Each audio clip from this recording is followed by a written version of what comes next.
Well, I'll tell you what, man. Whichever of you guys think would like to take the ball here, but somebody kick us off. Do some intros for those that don't know you. I know you guys are kind of a rocket ship, man. You're doing That's really good right. at the moment and really popular. But for anybody that doesn't know you, give us a little background and intro. Yeah, I'm going to introduce my good friend Clarence and let him do that. I'll just say that for me, the last 12 years working with community banking, what gets me up in the morning is trying to find a problem that seems to be pervasive across the system. And then is there a technology in market that I could come alongside and take to those banks that would be truly transformative, not 3 or 4% better, but 60, 80, 90% better. And that's what brought me to Coverbase. Our CEO, Clarence, some folks know Clarence, second time founder, CTO, and co-founder of Unit 21, more in the AML space. But Clarence would love if you would share a little background on Coverbase. Yeah, of course. I mean, when looking at banking, what I realized was that there's so many types of problems that are prevalent throughout the space. And the problem that we chose to spend our time on at Coverbase was something that actually bugged me tremendously throughout my entire time at my last company that we were building. And and the reason why we are building this actually was because I knew that if we were going to be starting any company that ever sold to banks, we were going to have to encounter the same exact problem that I faced at Unit 21 because every single vendor faces this problem. When you're going to a bank, no matter how good your product is, you're going to have to go through this week, months long process of vendor due diligence and assessments. And even though that's not the problem you're solving, even though that may not be related to your product and the problem you're Feels solving at like it, all, you're right? gonna yeah, you're gonna have to burn a bunch of time and brain cells and people on this. And so I thought, man, like the best thing to do would just be to find a way to eliminate this entire thing and to really align why this was even done in the first place. So that's why we started Coverbase. I love it. It's really, really cool, man. We'll talk a little bit. I'll tell you guys, the AI side of our world these days is just a madhouse, right? Like you've got part of the world, everybody wants to talk about everything, but super high level, not what to actually do, right? You guys are much more doers, as we all know. And I have never seen anybody quite as popular as you guys. Bring you guys into a room and I look cool. So why don't you talk a little bit though about the AI side of the world and how you guys are doing what you're doing? I think it is so cool and frankly refreshing. You actually have a real solution, man. Yeah, thank you. I think a lot of the reason why people resonate with what we've put out there is that when people think about AI, typically they think about the most common form factors of AI. They think about chatbots, they think about, the GPTs and the co-pilots and the things like that. But the way we're thinking about this is actually not really that we're gonna give you a chatbot that helps you with vendor management and do all that. I think that's there are some use cases in which that makes sense. But when we started off building the product, we actually thought about the first principles. What is the problem that you're facing? And what is it the ideal outcome for you is? And then we realized that actually chatbots very seldom are the best form factor. It's a lot of the time you don't really care at the end of the day whether you're using AI or not. You're just looking to solve the problem. And AI is really just some sprinkles on top of this. So the way that we're using AI today is actually to, number one, value the time that our community bankers, our customers have, which is typically not a ton. They typically are hugely limited by the time they have to spend on, especially back office operations like vendor management. And number two, how can we do so in an auditable, a safe, a compliant way? Because that's, of course, also a big component to this. Like you can use ChatGPT to do some of what we're doing here, but can you look at the results 3 months later when someone is asking you to justify your decision? And that's a really difficult piece that we spend a lot of time on. So whether it's automating the process of reaching out to vendors, collecting information, whether it's a process of reading through the dozens of pages of SOC 2 reports and financials and contracts, we think that people shouldn't really be spending their time on this stuff. And that's what we automate. Danny, I just real quick, I'd love to go to you on this because I know through multiple lives, you and I have run into the same problem. And Just quick numbers. So if you looked at across all of the banks, it's just right at 75% of the banks that buy everything from the same vendor, right? I think we would all agree vendor management, due diligence, just conversion pain, everything comes into play there. But that is a big part of that problem, especially as you get to smaller banks. North of 90% use the same vendor. And I mean that I say smaller banks, meaning like below a billion, not exactly tiny. It's a real problem, right? And so I believe you guys are actually instrumental in sort of this whole innovation process of allowing banks to use more best of breed products and all that. Do you see that too, Danny? Does that make sense to you? Yeah, it's funny. I think any go-to-market team, whether you're a commercial banker or you're on the software side, you start to ask this question, where are we delivering value that we can actually articulate? If the CEO says, I want to understand this project, can you give me 4 bullets that I can forward to my CEO? And one of the things that we talk about and are trying to figure out how to present in a tangible way is exactly what you just said. Because many of the companies we work with, we're taking 30 days to go through the process work. Now, this is for one vendor. If they're onboarding 10 at once, it may mean that that vendor, after the organization has allocated budget, after the business unit has got approval to proceed, 2, 3, 4 months before they can sign and kick off a project. And so, what if we could cut that time down by 80 or 90%? Now we can start to change our attitude towards working with more vendors because people don't want to take a risk on a new vendor failing. This is one reason. But the second most common thing I hear is exactly what you said. Listen, we don't get a lot of buy-in to take in a lot of new vendors because we don't have the headcount to handle that process. And transparently, probably just my Louisiana roots here, but when I started looking at Coverbase, I remember feeling like, man, I feel like AI is going to take people's jobs, and it's just like, will I sleep well at night? And as the last year has passed, and we've started to work with dozens of banks, other highly regulated firms, it's been the shock of my life to see that not one person has been let go. But instead, what we hear is two things. We can now actually allow our business units to explore best of breed technologies and have a posture of we can onboard them because we automated so much with Coverbase. Or secondly, hey man, I'm the chief risk officer and I do 7 things. And 3 years ago, the CEO said, hey Tom, oh by the way, I need you to do vendor risk too. And so I'm typically the bottleneck for new vendors because I ain't got time to do it. And so I think you hit a nail on the head here in community banking. Many gates to innovation. I don't dispute that. This is certainly one, and I think it's one we solved. Clarence, I got an email from a guy last night. And it was kind of a rant, and he's like, there's going to be specialists in banking, and then there's bankers that are going to be innovative, right? And take advantage of, BAS or whatever it may be to, programs and other things. And, it's kind of that, yeah, we've been saying it for 5 years, And I remember, gosh, it was maybe a year and a half ago when we first met, I probably understood about 75% of what you told me. And we got cut short, and I've never really put the pieces together.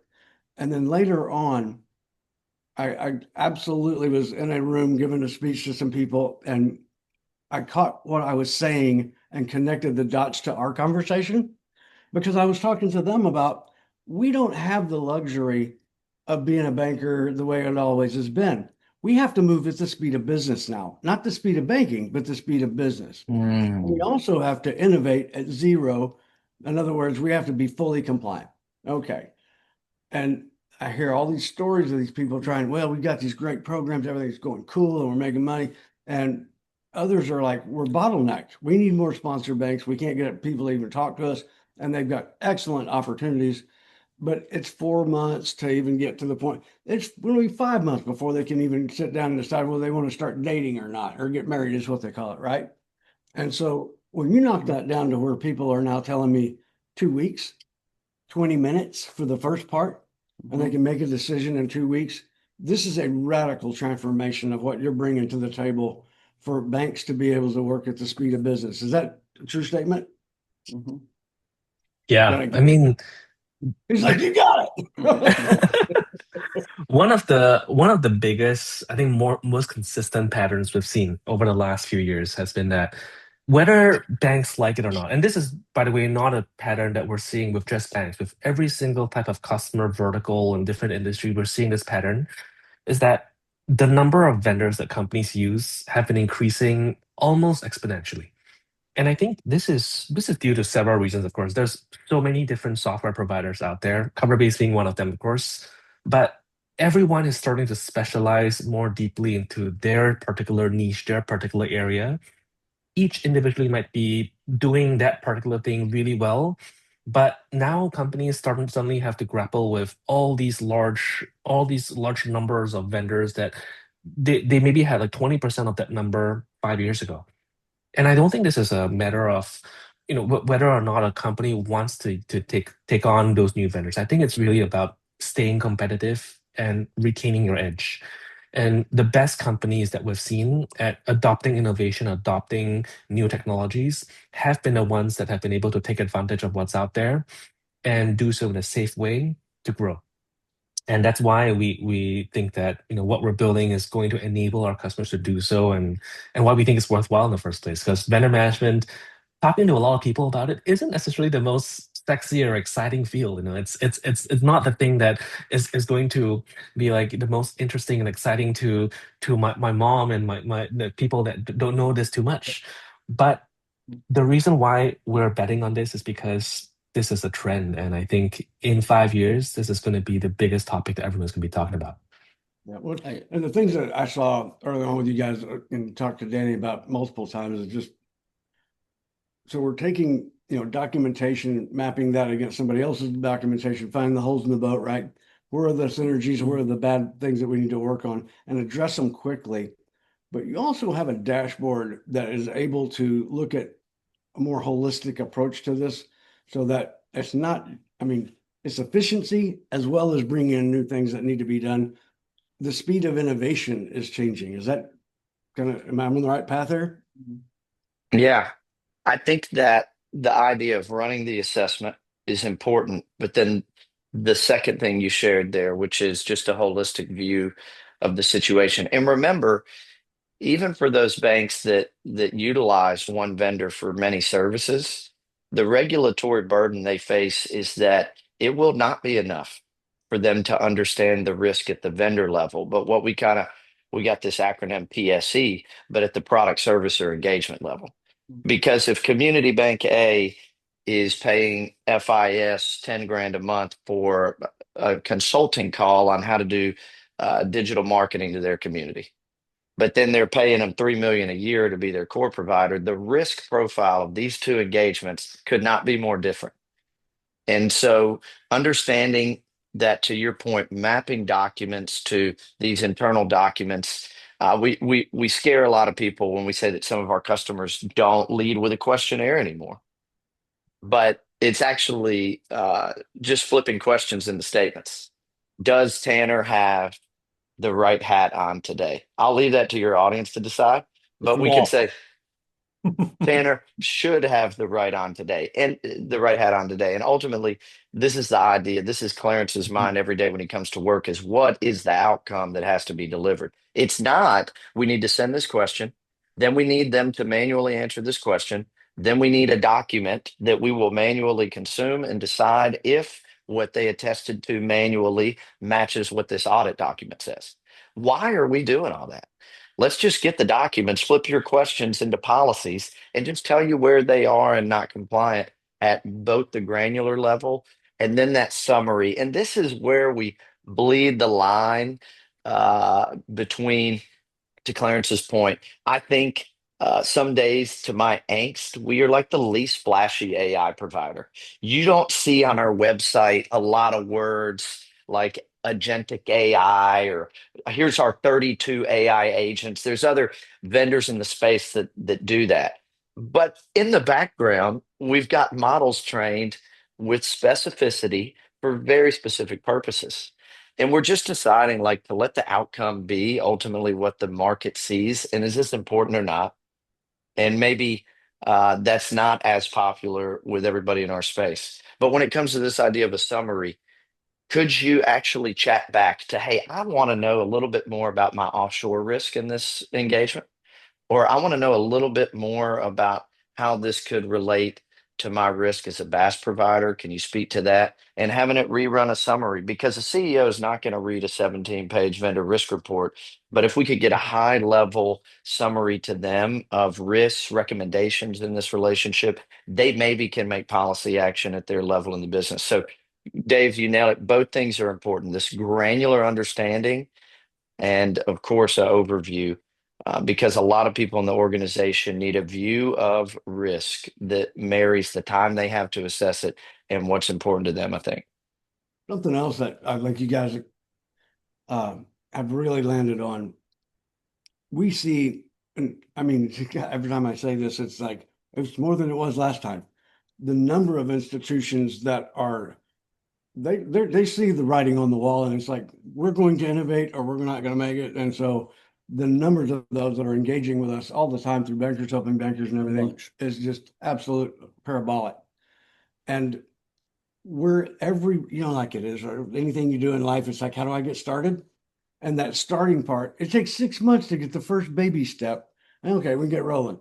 And I think this solution to be able to say, look, we can leapfrog this thing forward so much faster and get you in a position where, okay, now we got real issues to talk about. We've got, problems to solve or things that we want to make decisions on, not sit down and say, where do we start? Mhm. Yeah, and I think for those that are saying, where do we start? What Clarence and I have seen probably 50 or 60 times in the last 12 months Yeah, is it's I bet. typically a one-man show in measuring and assessing vendor risk. This is specifically interesting to me just in the timing of our chat. As we went through the year last year, we started to see like community banks under a billion. A lot of them work with the provider that may be more costly on the dollar side, might even take longer. But the ultimate deciding factor was, hey, I'm one man, and they literally just hand me the report and it's done. You guys have an incredible product. And yes, what would have taken me 20 hours, I can now do in 1 hour. And there's a lot of value in that. Gentlemen, I don't even have that hour. And for this reason, I'm going to pass. And so, and I'll let Clarence, if you guys are open to it, maybe give you 60 seconds of more detail on it. But over the last few months, we just took one or two more steps forward to something that I believe does two things: fully automates that report generation, but also puts them in probably a more mature posture of a vendor risk program through the eyes of their regulators. So automate the whole thing and give them a report that increases the depth of their program and the continuity. Some Fortune 50 organizations that we work with have even admitted to us that in between assessments, if Tanner does this one and Dave does this one, same requirements, same vendor, it's going to be a little different. And at the community bank level, this is a fear. And so this is what we call managed cover base, where we're just saying, hey, we'll just deliver the whole product. Clarence, I don't know if you want to take maybe 60 seconds, go a little deeper there.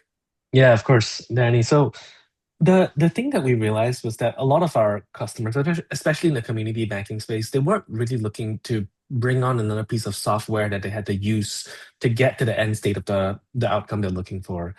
What they needed was something that helped them to get compliant assessments done on their vendor population with as little effort, but with as much compliance as possible. And so we actually went through a bunch of trial and error on this with existing customers where we gave them software, we trained them on it, and we realized that at the end of the day, the thing that they cared the most about was the safety of their customers, their vendor population, and their entire bank, their entire system. And so we thought that the most straightforward way to provide that is actually to just do the assessments for them. And what this enabled us to do is to develop an in-house operational team that was the most effective and efficient at using Coverbase ourselves, because of course we developed the system and we know how to use the system in the quickest way possible, and then to give our customers the end result. Now, our customers will still have access to the software to be able to download reports and to slice and dice into things, but we realized that this cut through all the middlemen involved, all the middle pieces of software involved, and gave them the results they needed. Consistently. I love it. Yeah, consistently. Um, a big part of what we're trying to get at here is that we think the traditional model of when, this is according to what we see out there, not a brand new model. There are already existing providers that use contractors, sometimes offshore, sometimes onshore, to run reviews on behalf of banks on their vendors. And what we realized was that there are a bunch of pain points there with the consistency, with the timing, with the delay, with the types of things that you can and cannot customize. And we realized that a bunch of these business models are going to be disrupted with AI, because AI is not just disrupting software, it's also disrupting the entire variable contractor economy, where you don't have control over what a person somewhere else is doing, but you have full control over what the AI can do. And we realized that this is a big and Talking interesting about last opportunity night. for us. Yep, that's exactly it. Mhm. People are trying to get to the end zone and they're looking for the shortest distance to do that, not the most compliant way to do that. And you get so many vendors, we don't realize a lot of times that, hey, this guy took a shortcut we can't do that. And he didn't know either, right? So Right. these things, it's, I mean, I'll tell you what, this is such an exciting time. I think Well, back over the life of my career with the shit I've seen, right? to And the man, point, I mean, it's a really weird time because in a lot of ways, the standard check boxes of vendor management are super archaic.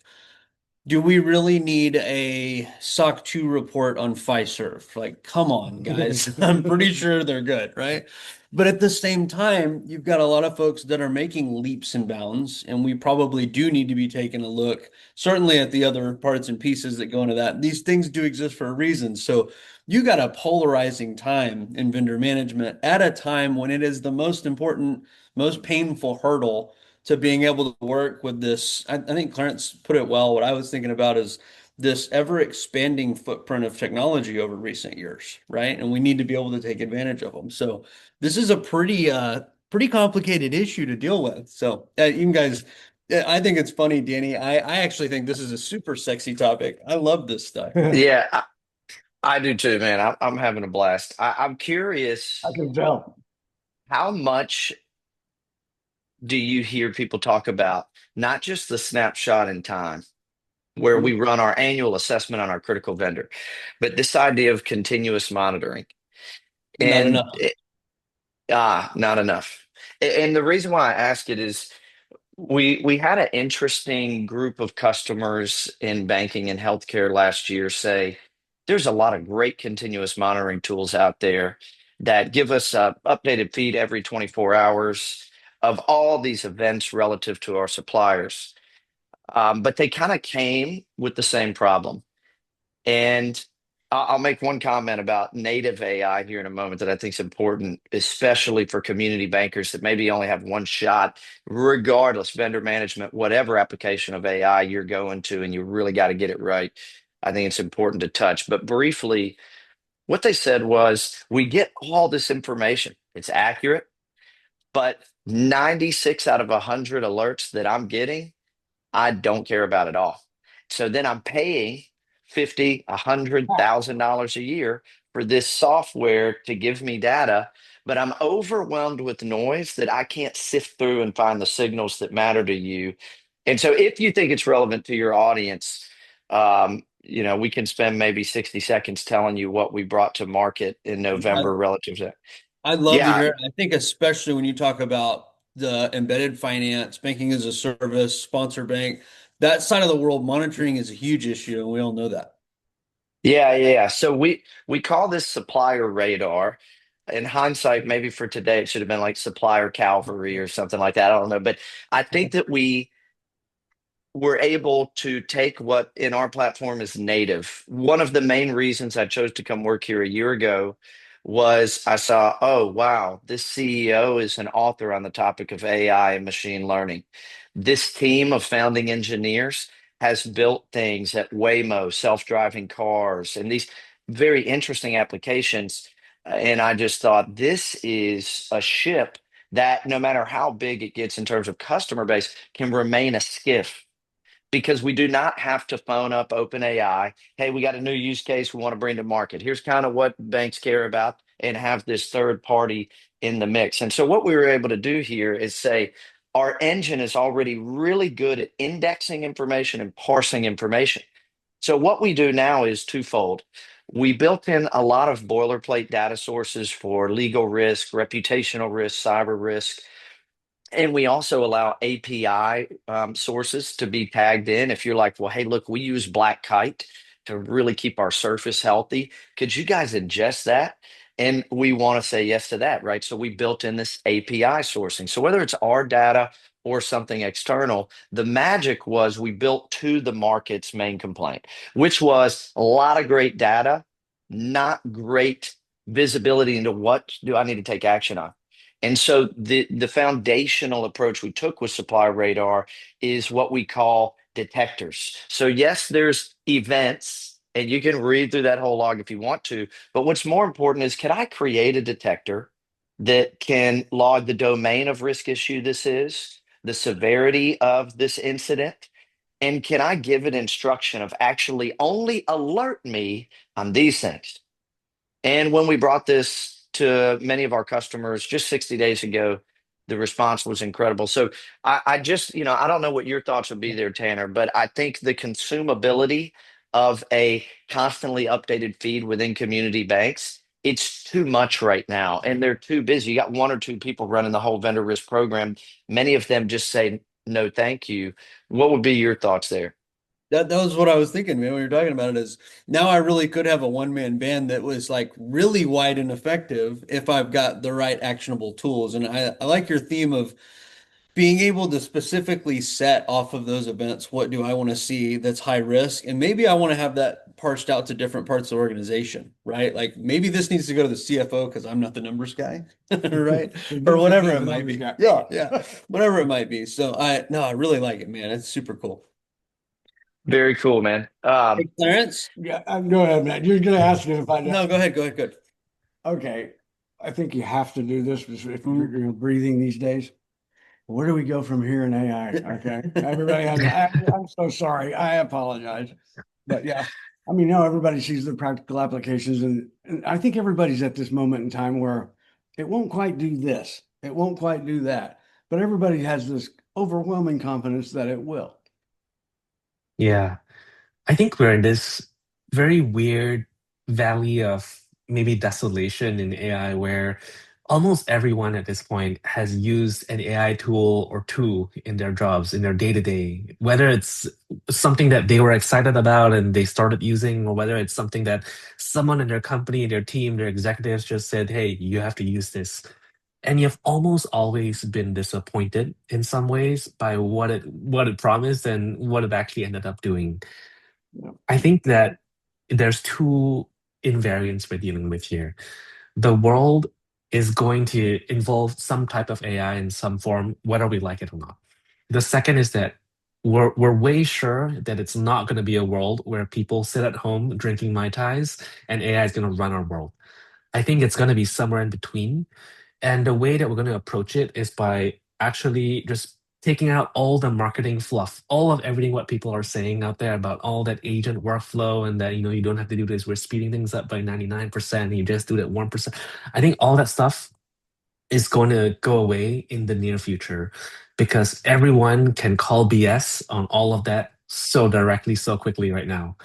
And what the future is going to be, we think, that's where we're making our bet, is that there are some spaces that we're very, very sure people will still continue to have a role in. This is spaces like risk, security, compliance. Like, for instance, many of our buyers are the chief security officers of their banks. And we think that security is actually something that cannot be fully automated because security is one of those things where it's not a set of requirements you have to fulfill and the problem is solved. You're actually fighting a game, you're fighting a battle against everyone out there, every human out there that's going to be trying to take advantage of you and your bank and your customers and your money. And we think that that kind of activity actually fundamentally cannot be fully automated because it requires a level of strategic thinking, a level of understanding of the context and the problems that systems and computers will probably never be able to get access to. And that's why we think, Yeah. yeah, exactly. It's a back and forth, it's an adversarial game. And I think that's the place that we're placing our bet as to we're pretty sure that this is going to develop in this way, which is why we're building this. There's a bunch of other things that we don't know yet, and I guess we all have to wait and see. It's What awesome, would man. you give to hang around a campfire with him one night? I have a ball, man. I love it. I'll tell you, back to one of the first things that Clarence said at the beginning is kind of first principles, and a big one that I've taken from today. I think the idea of really good technology makes the great people go further, right? And I think that's really what you guys are accomplishing. And hats off to you, man. I enjoyed the heck out of it. If everybody couldn't tell, I love nerding out on these things, and I really appreciate all you guys are doing. I'm looking forward to seeing more. Yeah, let's do this again in about 6 months. I'm in. Amazing. We'd Thank you love to be both. back. The next time there should be a fire though. I'm in. There we go. Deal. All right, We'll man. see you Looking guys forward to soon. it. We'll see y'all later. Hey, See you later. Bye. Thank you.